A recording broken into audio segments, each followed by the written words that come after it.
Next topic is application of elasticity. നമ്മൾ elasticity discuss ചെയ്തു. Elasticity എന്ന് പറയുന്നത് എന്താണ്? It is A property of A body regain its original size or shape on the removal of deforming force.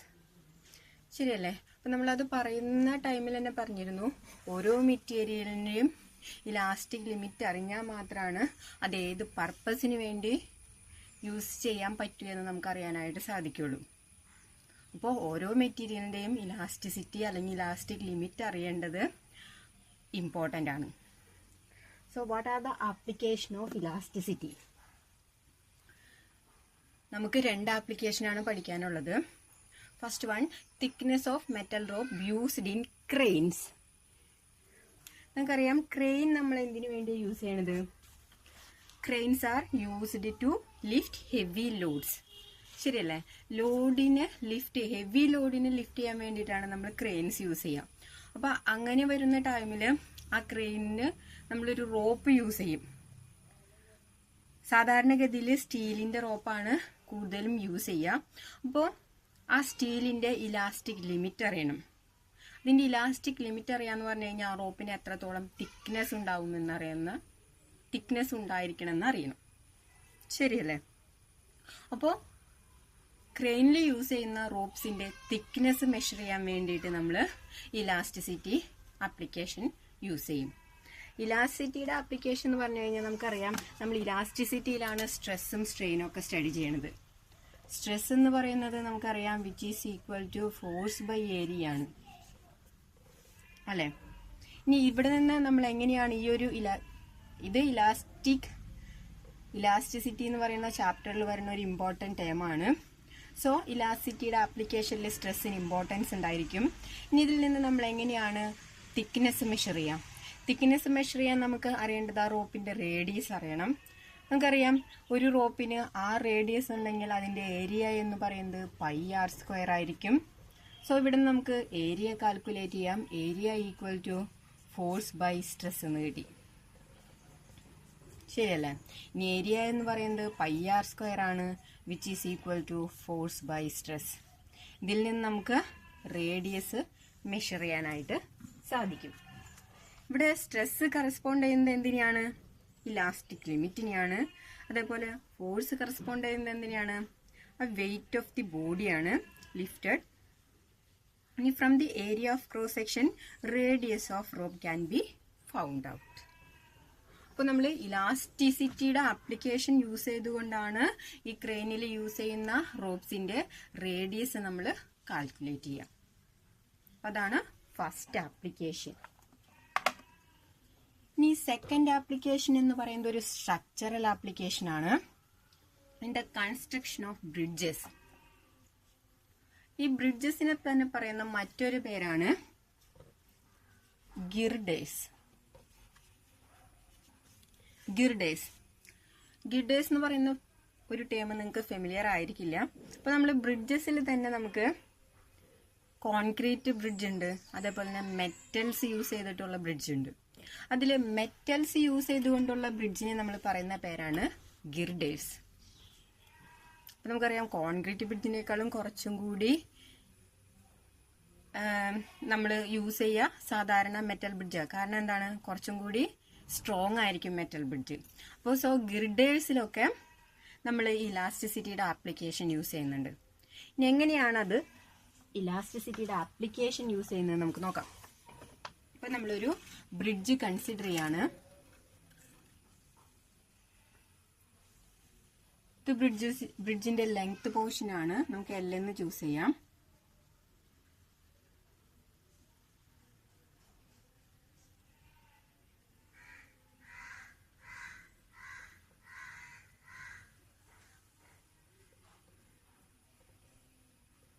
അപ്പൊ ഇങ്ങനെ നമ്മളൊരു bridge consider ചെയ്തു. ഈ പോർഷൻ എന്ന് പറയുന്നത് ബ്രിഡ്ജിന്റെ ലെങ്ത്, ഈ പോർഷൻ എന്ന് പറയുന്നത് ബ്രിഡ്ജിന്റെ ബ്രെഡ്ത്ത് ആണ്. അതേപോലെ ഈ ഒരു പോർഷൻ ഉണ്ട്, ഈ പോർഷൻ നമുക്കറിയാം സാധാരണ നമ്മൾ ഹൈറ്റ് അല്ലെങ്കിൽ തിക്നെസ് ഒക്കെ ആയിട്ടാണ് കൺസിഡർ ചെയ്യുക. അപ്പോൾ ഇത്രയും ക്വാണ്ടിറ്റീനെ നമ്മളിപ്പോൾ തിക്നെസ് തന്നെയാണത്. അതിന് നമ്മുടെ ടെക്സ്റ്റിൽ നമ്മൾ റെഫർ ചെയ്യുന്നത് ഡെപ്ത് ആണ്. Depth of the bridge, that is thickness. Okay, ഇനി നമ്മൾ ഈ ഒരു പോർഷൻ മാത്രം കൺസിഡർ ചെയ്ത് ഒന്ന് സ്റ്റഡി ചെയ്യാണ്. ദാറ്റ് മീൻസ് ലെങ്ത്തും ഡെപ്തും മാത്രം നമ്മൾ കൺസിഡർ ചെയ്യാണ്. നമുക്കറിയാം ഈ ബ്രിഡ്ജിൽ കൂടെ എന്താണ് വെഹിക്കിൾസ് പാസ് ചെയ്യും. ആ വെഹിക്കിളാണ് ഇവിടുത്തെ വെയിറ്റ് അല്ലെങ്കിൽ ലോഡ് എന്ന് പറയുന്നത്. അപ്പോൾ ഇവിടെ ഒരു ലോഡ് വന്നു കഴിഞ്ഞാൽ ഈ ഒരു മെറ്റീരിയലിന് ഒരു ഇലാസ്റ്റിക് ലിമിറ്റ് ഉണ്ട്. അപ്പോൾ ആ ഇലാസ്റ്റിക് ലിമിറ്റിന് അപ്പുറം വന്നു കഴിഞ്ഞാൽ എന്ത് സംഭവിക്കും? ഈ മെറ്റീരിയലിനൊരു ബെൻഡ് വരും. ശരിയല്ലേ? മെറ്റീരിയലിനൊരു ഇത്രയ്ക്കൊന്നും ബെൻഡൊന്നും ഉണ്ടാവില്ല, ചെറിയ രീതിയിൽ ഉണ്ടാവുള്ളൂ, ഒരു ബെൻഡ് വരും. ദാറ്റ് മീൻസ് ആക്ച്വൽ ലെങ്ത്തിൽ നിന്ന് ഒരു ചെറിയ ചേഞ്ച് വരുന്നുണ്ട്. ലെങ്ത് മീൻസ് ആക്ച്വലി ഉള്ളതിൽ നിന്ന് ഒരു ചെറിയ ഒരു ഡീവിയേഷൻ വരുന്നുണ്ട്. ഈ ഒരു ഡീവിയേഷന് നമ്മൾ പറയുന്ന പേരാണ് ഡെൽറ്റ. നമ്മൾ ക്യാപിറ്റൽ ഡെൽറ്റ പഠിച്ചിട്ടുണ്ട് ആബ്സല്യൂട്ട് എററിന്റെ കേസിലൊക്കെ. ഇത് സ്മോൾ ഡെൽറ്റ, ഇതിനെ പറയുന്ന പേരാണ് ക്രോണിക്കൽ ഡെൽറ്റ. ഇവിടെ ഈ ക്രോണിക്കൽ ഡെൽറ്റ എന്ന് പറയുന്നത് ഡിപ്രഷൻ ആണ്. ഡിപ്രഷൻ മീൻസ് ബെൻഡ് ആണ്.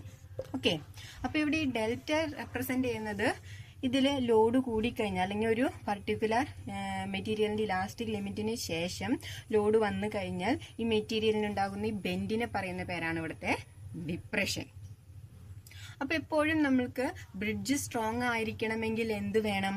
ഈ ഡിപ്രഷൻ വളരെ മിനിമം ആയിരിക്കണം, അല്ലെങ്കിൽ ഡിപ്രഷൻ ഉണ്ടാവാൻ പാടില്ല. ശരിയല്ലേ? അപ്പൊ എങ്ങനെയാണ് നമ്മൾ ഡിപ്രഷനെ റിഡ്യൂസ് ചെയ്യുക? അതാണ് നമ്മൾ ഇവിടെ കാൽക്കുലേറ്റ് ചെയ്യുന്നത്. ഓക്കെ, അപ്പൊ ഇവിടെ ഒരു ഡിപ്രഷൻ ഉണ്ടാവും എന്ന് പറഞ്ഞു. ഇനി പ്രൊഡ്യൂസ് ചെയ്യുന്ന ഡിപ്രഷൻ കാൽക്കുലേറ്റ് ചെയ്യാനായിട്ട് ഒരു ഫോർമുലയുണ്ട്. ആ ഫോർമുലയുടെ ഡെറിവേഷൻ ഒന്നും നിങ്ങൾക്ക് +1 പഠിക്കാനില്ല. നിങ്ങൾ ആഫ്റ്റർ +2 ഹയർ സ്റ്റഡീസിനൊക്കെ പോകുന്ന ടൈമിലാണ് നിങ്ങൾക്ക് ഇതിന്റെ ഡെറിവേഷൻ വരിക.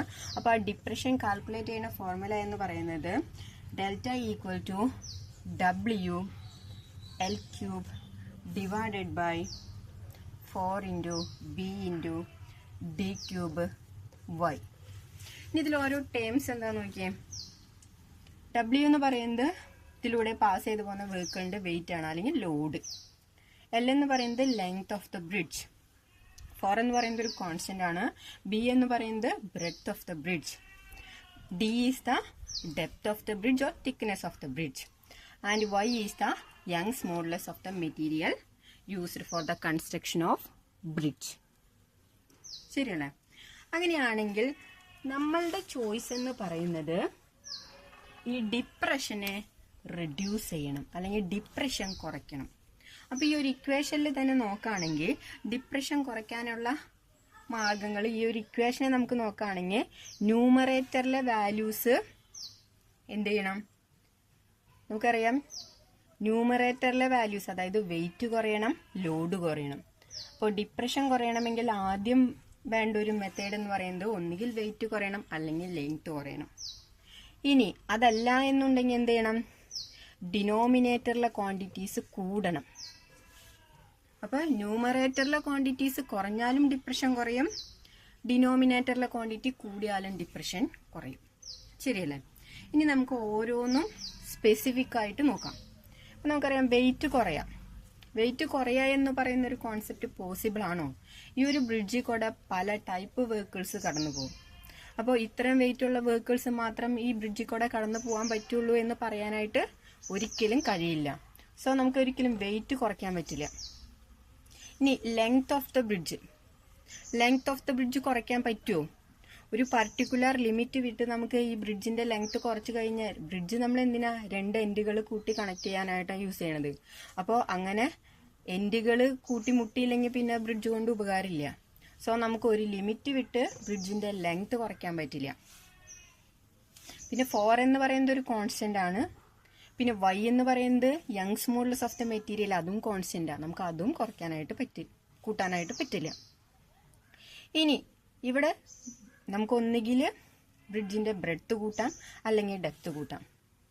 ഇനി അപ്പൊ ഈ 2 ക്വാണ്ടിറ്റിയാണ് നമുക്ക് കൂട്ടാവുന്നത്. ഇനി ഇതിലേതാണ് കൂട്ടുന്നത് കൊണ്ട് മോർ ഇഫക്റ്റീവ് എന്ന് ചെക്ക് ചെയ്യാം. ഇവിടെ B ആണ്, ഇവിടെ D³ ആണ്. അപ്പോൾ ഡെപ്ത് ഒന്ന് ഇൻക്രീസ് ചെയ്താൽ അതിന്റെ 3 ടൈംസ് അതിന് ഇൻക്രീസ് ഉണ്ടായിരിക്കും. സോ ഏറ്റവും നല്ല മെത്തേഡ് എന്ന് പറയുന്നത് നമുക്കിതിന്റെ ഡെപ്ത് ഇൻക്രീസ് ചെയ്യാം. ശരിയല്ലേ? അപ്പോൾ ഡെപ്ത് ഇൻക്രീസ് ചെയ്യാന്ന് പറഞ്ഞു കഴിഞ്ഞാൽ ഇപ്പം ഇതായിരുന്നു നമ്മളുടെ ബ്രിഡ്ജ്. ലെങ്ത്, ഇതാണ് അതിൻ്റെ ഡെപ്ത്. ഡെപ്ത് ഇൻക്രീസ് ചെയ്യാന്ന് പറഞ്ഞു കഴിഞ്ഞാൽ നമുക്കറിയാം ഇതിൻ്റെ മുകളിൽ മെറ്റീരിയൽസ് യൂസ് ചെയ്തുകൊണ്ട് നമുക്ക് കിട്ടുന്ന ബ്രിഡ്ജ് ഇങ്ങനെയായിരിക്കും. അപ്പോൾ ഡെപ്ത് ഇൻക്രീസ് ചെയ്യാന്ന് പറഞ്ഞാൽ അതിനനുസരിച്ച് നമ്മൾ മെറ്റീരിയൽസ് കൂടുതൽ യൂസ് ചെയ്യണം, ശരിയല്ലേ? അപ്പോൾ നമുക്ക് ഏറ്റവും നല്ല വഴി എന്ന് പറയുന്നത് അതിൻ്റെ ഡെപ്തിനെ ഇൻക്രീസ് ചെയ്യാം. അപ്പോൾ ഡെപ്ത് ഇൻക്രീസ് ചെയ്യാന്ന് പറഞ്ഞു കഴിഞ്ഞാൽ ബ്രിഡ്ജ് കുറച്ചുകൂടി സ്ട്രോങ് ആയി. അതിന് കാരണമുണ്ട് നമ്മൾ അത്രയും മെറ്റീരിയൽസും യൂസ് ചെയ്യുന്നുണ്ട്, ശരിയല്ലേ? ഇനി ഇങ്ങനെ ഡെപ്ത് ഇൻക്രീസ് ചെയ്യുന്നതുകൊണ്ടുള്ള വേറൊരു പ്രത്യേകതയും കൂടിയുണ്ട്, ഒരു ഡിസഡ്വാൻറ്റേജ് ഉണ്ട്. ദാറ്റ് മീൻസ് ഇവിടെ നമുക്കറിയാം ഇതാണ് നമ്മുടെ ബ്രിഡ്ജായിട്ട് കൺസിഡർ ചെയ്യാം. ഇപ്പം നമ്മൾ ഡെപ്ത് കൂട്ടി ഇതായി. ഇനി മുകളിൽ നിന്ന് നമ്മളൊരു ഫോഴ്സ് അല്ലെങ്കിൽ ലോഡ് കൊടുത്തു കഴിഞ്ഞാൽ ഇതിന് താഴേക്ക് ബെൻഡിങ് ഉണ്ടാവില്ല, ശരിയല്ലേ? പക്ഷേ ഡെപ്ത് കൂടുന്നതിനനുസരിച്ച് ലോഡ് വന്നു കഴിഞ്ഞാൽ ഇതിന് സൈഡിലേക്കൊരു ബെൻഡിങ് ഉണ്ടാവും, ശരിയല്ലേ? സൈഡിലേക്കൊരു ബെൻഡിങ് വരും, ഇതുപോലെ. അപ്പോൾ സൈഡിലേക്ക് ബെൻഡ് ചെയ്യുന്ന ആ പ്രോസസ്സിനെ പറയുന്ന പേരാണ് ബക്ലിംഗ്. അപ്പോൾ ബ്രിഡ്ജ് നമ്മൾ സ്ട്രോങ് ആക്കണമെങ്കിൽ അതിന്റെ ഡെപ്ത് കൂട്ടുതന്നെയാണ് ഒരു വഴിയുള്ളൂ. പക്ഷെ അങ്ങനെ ഡെപ്ത് കൂട്ടിക്കഴിഞ്ഞാലുള്ള ഒരു ഡിസഡ്വാൻറ്റേജ് ആണ് ബക്ലിംഗ്. ദാറ്റ് മീൻസ് സൈഡിലേക്കൊരു ബെൻഡിങ്, അതായത് ഇങ്ങനെ വരും. ഓക്കെ, അപ്പോൾ അത് അവോയ്ഡ് ചെയ്യണം. പക്ഷെ നമ്മുടെ ബ്രിഡ്ജ് സ്ട്രോങ് ആവണമെങ്കിൽ നമുക്ക് ഡെപ്ത് കൂട്ടുകയും വേണം, എന്നാൽ ബക്ലിംഗ് ഉണ്ടാവാനും പാടില്ല. അപ്പോൾ അങ്ങനെ വരുന്ന സമയത്ത് നമ്മൾ ചൂസ് ചെയ്യുന്ന ഒരു മെത്തേഡ് ഉണ്ട്. ഡെപ്ത് കൂട്ടിക്കൊണ്ട് തന്നെ ഈ ബക്ലിംഗ് ഒഴിവാക്കാൻ ചെയ്യുന്ന ഒരു മെത്തേഡാണ് ഏരിയ ഡിക്രീസ് ചെയ്യും. ഏരിയ ഡിക്രീസ് ചെയ്യുന്ന പറഞ്ഞു കഴിഞ്ഞാൽ ഡെപ്ത് കൂടും, പക്ഷെ നമ്മൾ മെറ്റീരിയൽസ് കുറച്ചേ യൂസ് ചെയ്യുള്ളൂ. സോ നമ്മളുടെ ബിൽഡിങ്ങിന്റെ ഷേപ്പ് അല്ലെങ്കിൽ ഒരു പില്ലറൊക്കെ നോക്കുകയാണെങ്കിൽ അതിന്റെ ഷേപ്പ് എന്ന് പറയുന്നത് ഒരു ഐ ഷേപ്പിലെടുക്കും, ഐ ഫോം. അപ്പൊ ഇവിടെ നോക്കുകയാണെങ്കിൽ ഡെപ്ത് കൂടുതലാണ്, എന്നാൽ ഈ പോർഷനിലൊന്നും നമ്മൾ മെറ്റീരിയൽസ് യൂസ് ചെയ്യാത്തതുകൊണ്ട് ഏരിയ കുറവാണ്. അപ്പോൾ ഈ ഒരു ഷേപ്പിൽ നമ്മൾ പില്ലർ യൂസ് ചെയ്യുകയാണെന്നുണ്ടെങ്കിൽ, അല്ലെങ്കിൽ പില്ലർ കൺസ്ട്രക്ട് ചെയ്യുകയാണെന്നുണ്ടെങ്കിൽ നമുക്ക് ബക്ലിങ്ങും ഒഴിവാക്കാം, ബ്രിഡ്ജ് സ്ട്രോങ് ആവും. ഈ ഒരു ഷേപ്പിനെ പറയുന്ന പേരാണ് ഐ സെക്ഷൻ. ഓക്കെ, അപ്പോൾ നമ്മൾ ഇവിടെ എന്ത് ചെയ്യും? ബ്രെഡ്ത്ത് എന്ന് പറയുന്നത് ഒരു ഐ ഷേപ്പിൽ പില്ലറുകളൊക്കെ, അല്ലെങ്കിൽ നിങ്ങൾ ഇനി ബ്രിഡ്ജൊക്കെ പാസ് ചെയ്ത് പോണ സമയത്തൊന്ന് നോക്കാം, എല്ലാ ബ്രിഡ്ജസിൻ്റെയും ഈ ഐ ഷേപ്പിലായിരിക്കും അത് കൺസ്ട്രക്ട് ചെയ്തിട്ടുണ്ടാവുക. അതിൻ്റെ കാരണം ഇതാണ്, ബ്രിഡ്ജ് സ്ട്രോങ് ആവണം. സ്ട്രോങ് ആവാൻ വേണ്ടിയിട്ട് ബക്ലിങ്ങും ഒഴിവാക്കാൻ വേണ്ടിയിട്ടാണ് ഐ ഷേപ്പിൽ ബിൽഡിങ്ങുകളുടെ പില്ലറുകൾ കൺസ്ട്രക്ട് ചെയ്യുന്നത്, അതേപോലെ ബ്രിഡ്ജസിന്റെ കേസിലും. ഓക്കെ, ഇനി ഈ ഷേപ്പിൽ വരുന്ന പല സ്ഥലങ്ങളുണ്ട്. ഇപ്പൊ നമ്മൾ ചാനൽസ് ഒക്കെ ഐ ഷേപ്പിലായിരിക്കും ഉണ്ടായിരിക്കുക. അതേപോലെ പില്ലറുകൾ, ബിൽഡിങ്ങുകളൊക്കെ പണിയുന്ന ടൈമിൽ ബിൽഡിങ് മോർ സ്ട്രോങ് ആക്കാൻ വേണ്ടി നമ്മൾ കൺസ്ട്രക്ട് ചെയ്യുമ്പോൾ പില്ലറുകളൊക്കെ ഐ ഷേപ്പിലായിരിക്കും കൺസ്ട്രക്ട് ചെയ്യാം. ഓക്കെ, സോ ഡെപ്ത് ഇൻക്രീസ് ചെയ്യും, ഇവിടെ വെയിറ്റ് ഇൻക്രീസ് ചെയ്യും, എമൗണ്ട് ഓഫ് മെറ്റീരിയൽ ഇവിടെ നമുക്ക് കുറച്ച് യൂസ് ചെയ്താൽ മതി. ഇതുകൊണ്ട് തന്നെയാണ് അപ്പോൾ ഈ ഒരു സ്ട്രക്ചറിൽ നമ്മൾ ബിൽഡ് ചെയ്യുന്നത് കൊണ്ടാണ് ഈ ഒരു ആപ്ലിക്കേഷനെ സ്ട്രക്ചറൽ ആപ്ലിക്കേഷൻ എന്ന് പറയുന്നത്. Structural application that mean I ഷേപ്പിൽ പില്ലറുകൾ ബിൽഡിങ്ങുകളുടെ ഇതൊക്കെ ബിൽഡ് ചെയ്യുന്നത് കൊണ്ടാണ് അതിനെ സ്ട്രക്ചറൽ ആപ്ലിക്കേഷൻ എന്ന് പറയുന്നത്. ക്ലിയർ? ഇത് ഇമ്പോർട്ടൻ്റ് ആണ്, എപ്പോഴും ചോദിക്കുന്ന ഒരു ക്വസ്റ്റ്യൻ ആണ് കൺസ്ട്രക്ഷൻ ഓഫ് ബ്രിഡ്ജസ്. ഓക്കെ.